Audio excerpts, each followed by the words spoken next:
sont chargés de ce petit et léger souci technique qui est lié au son. Merci à Chantal Malou. Oui. Et je crois que c'est rétabli. Ah, parfaitement alors. Oui, c'est rétabli. C'est bon maintenant. Rien à signaler, RAS comme on dit. RAS. Donc, mais je ne vous vois pas. Je ne sais pas si vous deviez vous rapprocher de moi. Oui, parfait. C'est parfait. C'est bon. C'était bon, voilà. Très bien. Voilà. Alors, Asma Khadija. Oui. Bon, disons qu'aujourd'hui, l'actualité est largement dominée par l'affaire Farba Ngom, qui défraie la chronique depuis quelques jours. Farba avait été placé sous mandat de dépôt. Je crois que c'est le cas pour Tahirou Sarr. Comme l'ont relevé beaucoup de publications ce samedi, à l'image de Tribune, qui titre pour le judiciaire financier, Tahirou Sarr envoyé à Rebeuss malgré ses garanties. Le journal donc enchaîne en nous expliquant qu'une caution de 11 milliards de francs CFA ainsi que 2 immeubles ont été présentés par ce dernier pour échapper à la prison. Pierre Simon Faye, cela vous inspire? Une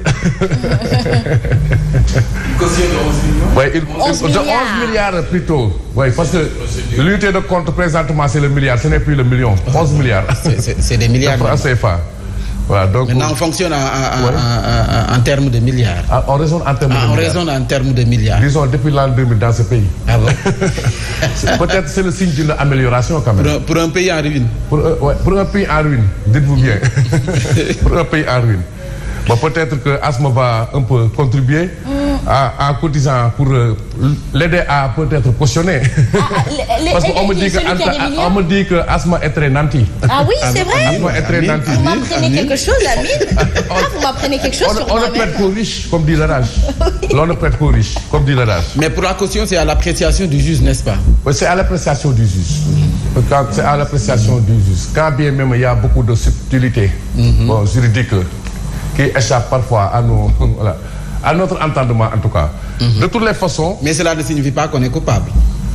Bon, on a connu l'affaire Aïda Ndiongue, je crois. Oui. Je crois qu'un montant avait été déposé provisoirement en attendant le verdict. Et que cet argent lui a été restitué par la suite ou pas. Bon. Tout comme l'affaire Djegui Diop. L'affaire Djegui Diop. C'était pareil. Voilà. Elle a déposé une caution. Par le juge. Par le juge. Voilà, très bien. Voilà. En tout cas, il y a un duel d'arguments entre juristes sur ce sujet. Au sujet de la caution, précisément. Bon, de toutes les façons, la tribune enchaîne en écrivant des milliers de personnes seront sevrées de ses œuvres sociales. Parce que Tahirou Sarr, un homme social. Un homme social. Sociable. Bon, rapporte-t-on. Oui, un homme social, rapporte-t-on. Et il y a combien de milliardaires en prison présentement? Hier, j'ai entendu le chroniqueur Abdou Nguer dire 8 ans. Il dit 8 ans. Il dit 8. 8 déjà. D'après Abdou Nguer, mon chroniqueur préféré. Vous comprenez maintenant d'où vient ce ndôle qui nous guette. D'où vient ce ndôle qui nous guette? Bon, je ne sais pas, mais ce qui est déplorable souvent, bon, comme on dit, il y a des feuilletons politico-judiciaires. Je dis que depuis 1993, au moins c'est à ce rythme, on va de feuilleton à feuilleton, alors qu'on devrait s'occuper de feuilles de route véritables pour faire avancer le pays. Malheureusement, bon, on aura déploré le commentaire du Premier ministre préalablement à l'éclatement de cette affaire. Cela a brouillé le cadre de référence, quoi qu'on puisse dire. C'est la tache d'huile. Voilà, c'est la tache d'huile. Voilà. Alors que les gens ont voté parce qu'on leur a fait croire qu'on va vers une séparation des pouvoirs. Et c'était une précondition. Voilà, c'était une précondition. Pour réaliser, concrétiser le projet, comme on dit. Bon, j'espère que on ne va pas encore renvoyer cette échéance à Pâques ou à la Trinité. On va respecter cette échéance, ce calendrier. Merci mon frère. Je vous emprunte donc une expression. Une expression. Bon, en tout cas, boucle la tribune. Tahirou Sarr est logé à la chambre 36 avec Khadimba de Locafrique. De Locafrique. Oh. Oui. Mais que des hommes d'affaires. What? La célèbre chambre 42. 36 avec Khadimba. Oui. Peut-être il y a les commodités. Oui. Bon, de toutes les façons. Do am paquetage. Non, faut faire un paquetage. 36 do am paquetage. 36, 42, quelque chose comme ça. Il y a assez de commodités, comme on dit. Voilà. Puisqu'il s'agit de milliardaires, de grandes personnalités en tout cas. Vraiment. Et puis ces chambres-là ont une indication selon le type du pourquoi l'on est. C'est ça aussi. Quand on parle, je pense que on parle d'escroquerie, c'est ce qu'ils disent. Détournement, blanchiment, etc. Oui.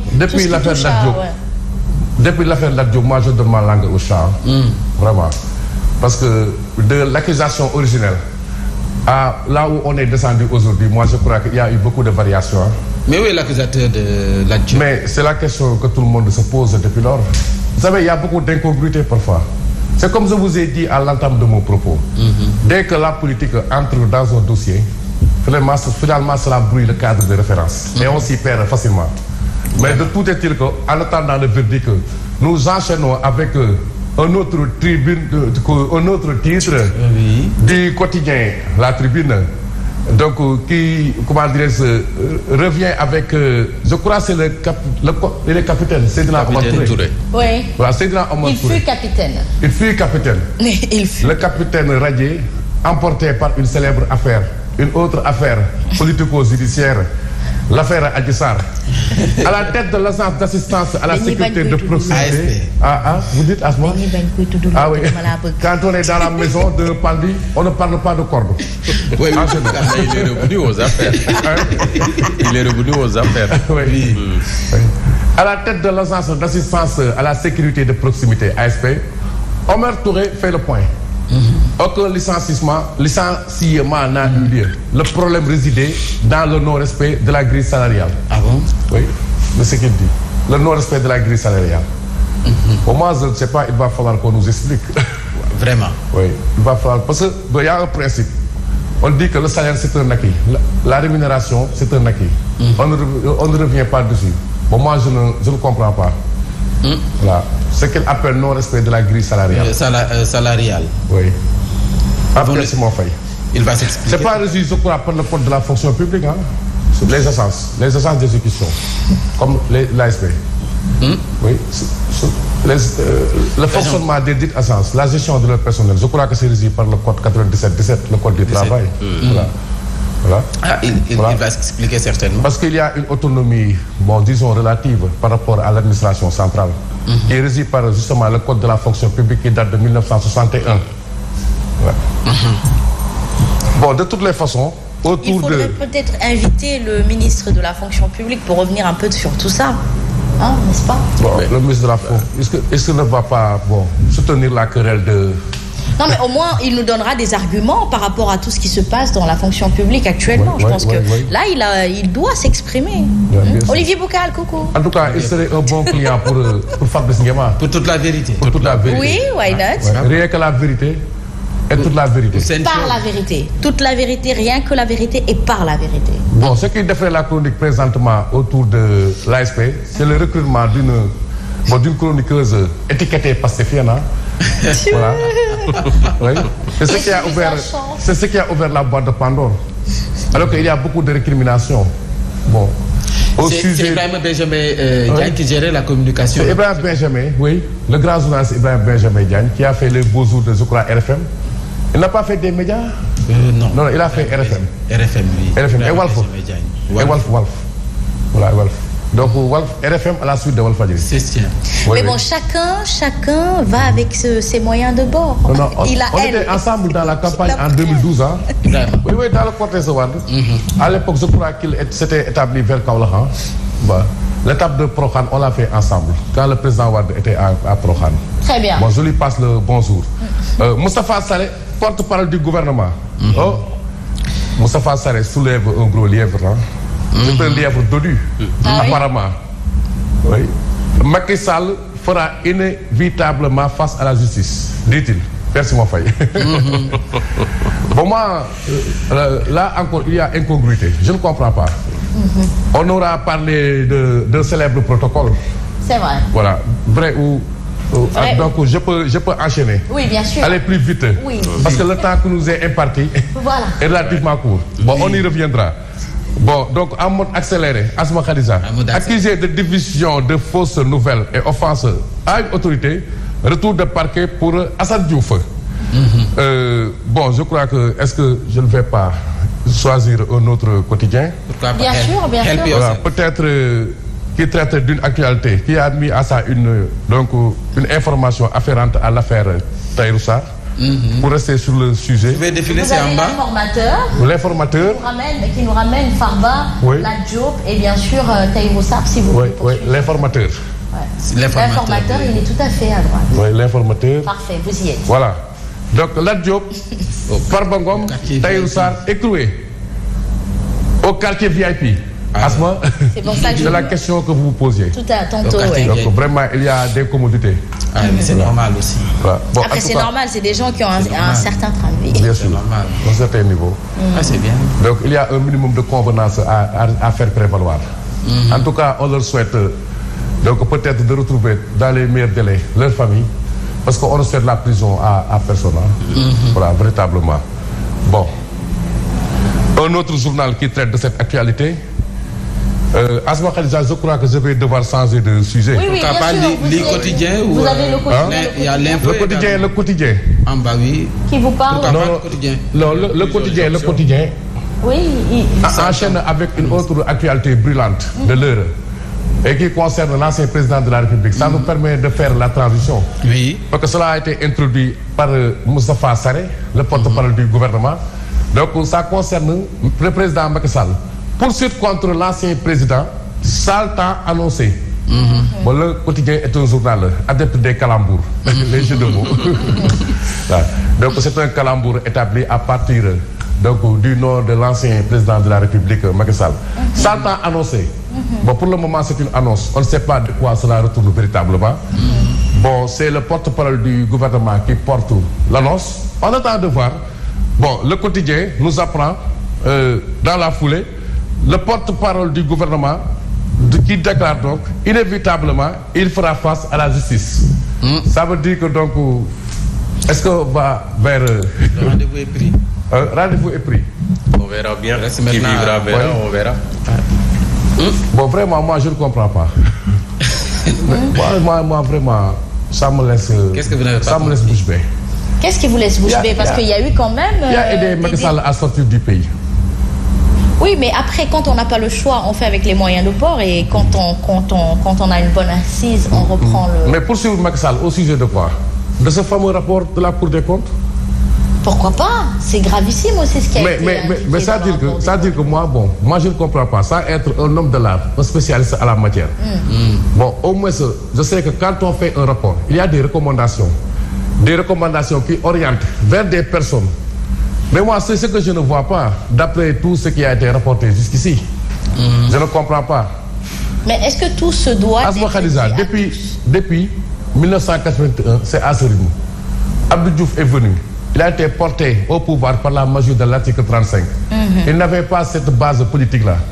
Pour conforter, consolider son leadership, son pouvoir, c'est comme ça qu'on a créé la Cour de répression de l'enrichissement illicite. À rebours de tous les codes établis, admis du droit, de tous les codes conventionnels.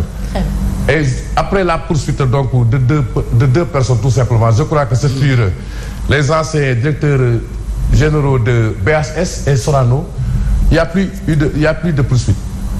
Maître Doudou Ndoye sera par la suite ministre de la Justice. Il dit qu'il a défendu à l'Assemblée nationale un projet qui devait enterrer définitivement la CREI. Abdoulaye Wade, lui aussi, quand il est venu au pouvoir, on a parlé d'auditeurs et paradoxalement, ce sont les mêmes personnes qui étaient pointées du doigt qui se retrouvaient à la fin du magistère du Pape Bissopi, à la table du Conseil des ministres ou à celle du comité directeur du Parti démocratique sénégalais. Très bien. Bon, moi je crois que il ne faut pas qu'on prenne les Sénégalais aussi pour des demeurés. Et le principe, donc c'est une nécessité nécessaire. Donc c'est une précondition, une condition sine qua non, la séparation de pouvoir. Ils ont parlé d'assises de la justice. Mais jusqu'ici, aucune évolution à ce niveau. En tout cas, nous ne sommes pas assez informés. Bon, on enchaîne parce que Asma Khadija tient à son temps. Asma Khadija, donc le quotidien est aussi revenu sur l'affaire Tahirou Sarr. Escroquerie et blanchiment d'argent. Tahirou Sarr rejoint Farba Ngom en prison. Sonko et la démocratie n'ont pas à préparation sur les libertés. C'est ce que je disais. C'est ce que je viens de dire. Parce qu'il se pose donc beaucoup de questions sur le terrain des libertés publiques par rapport à la survie des libertés publiques, des libertés acquises donc de. Mais on est dans une république, dans un état de droit et en toute démocratie. Donc il y a des choses qui passeront pas. Mais un état de droit ne consacre pas la justice du double standard. La fameuse phrase du Premier ministre Ousmane Sonko à Matam concernant le député Farba Ngom. C'est ce que je vous dis, hein. On n'est pas en train de, comment dire, mais je vous dis que c'est une habitude au Sénégal et il faut qu'on s'en départisse parce que nous avons d'autres défis qui nous attendent. Il y a le défi du chômage, le défi du coût de la vie, le défi de la pauvreté. Tout cela nous attend. Et donc on ne va pas être là à stagner sur des affaires politico-judiciaires, sur des feuilletons vraiment qui nous empêchent de décoller Asma Khadija. Asma Khadija, je crois que, bon, il nous reste... Vous avez Odia? Parce que presque la une de tous les jours. Voilà, sont revenus. De Macky Sall, Tahirou Sarr. L'actualité ponctuée par l'affaire Tahirou Sarr. Oui. Odia. Après, bon, quand on nous dit qu'il y a 11 milliards dans un... Moi, je suis un affidèle de Odia. Odia. Voilà, Odia est là. Odia. Mode Ramadan, la lune, le temps. Ma lune. Je te l'offre. Ma lune, je te l'offre. Bon poisson, bonne étoile.